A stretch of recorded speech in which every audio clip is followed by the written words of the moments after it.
Okay, let's get into it.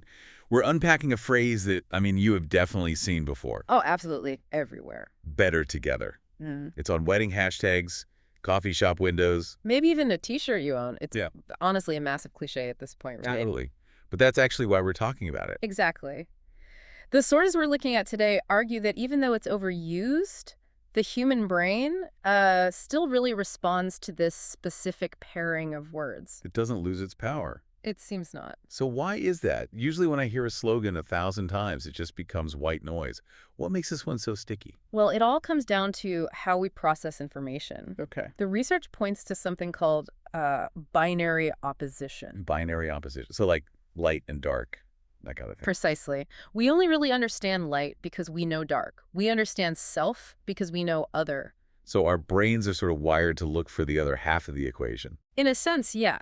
The phrase better together kind of hacks that system.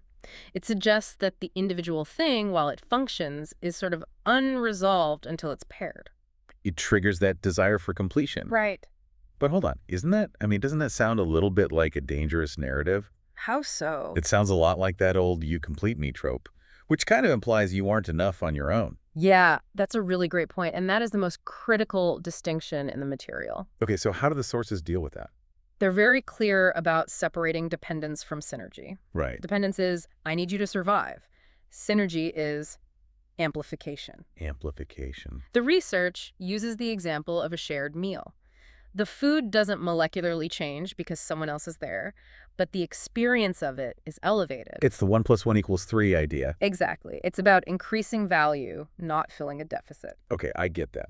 But this is where I got a little skeptical reading the sources. Go on. The material shifts from all this high-level psychology to interior design. It does seem like a jump, Yeah, specifically, putting this phrase on a wall, it feels like a stretch. but it's actually about something called environmental priming. That sounds like a lot of responsibility for a piece of decor. Yeah. Are we really saying a sign on a wall changes how we socialize? Subconsciously, yeah. Think about space as a signal. A signal. If you walk into a room with harsh overhead lighting and individual cubicles, the design is pretty much screaming isolation. Right. Don't talk to me. But the articles argue that text art, like this phrase, acts as a sort of mood regulator. I saw that in notes. Words as moods. Yes, and the medium really matters here. One of the sources, heartneon.com, it gets into the philosophy of using neon for this. Okay, why neon? Well, think about it. Neon is inherently industrial. It's cold gas, it's glass, it's not a warm material. So you take this cold medium. And you twist it into a warm human sentiment like better together. You create this visual contrast that grabs your attention. So it's the tension between the medium and the message. That's what makes it work. That's the idea. It turns the space into a permanent reminder of that synergy we were talking about. It signals to everyone who walks in, whether it's a creative studio or living room, that this is a zone for collaboration. It primes you to be open before you've even said hello.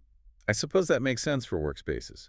If the walls are telling you to collaborate, you might be less likely to just put your headphones on and ignore everyone. It creates a permission structure, It validates that social need without anyone having to say it out loud.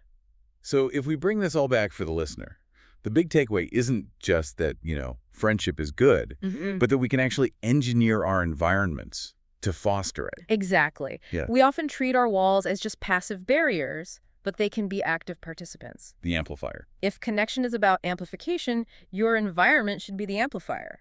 Which leaves us with a thought for you to mull over. If our physical spaces are silently communicating values, take a look around the room you're in right now.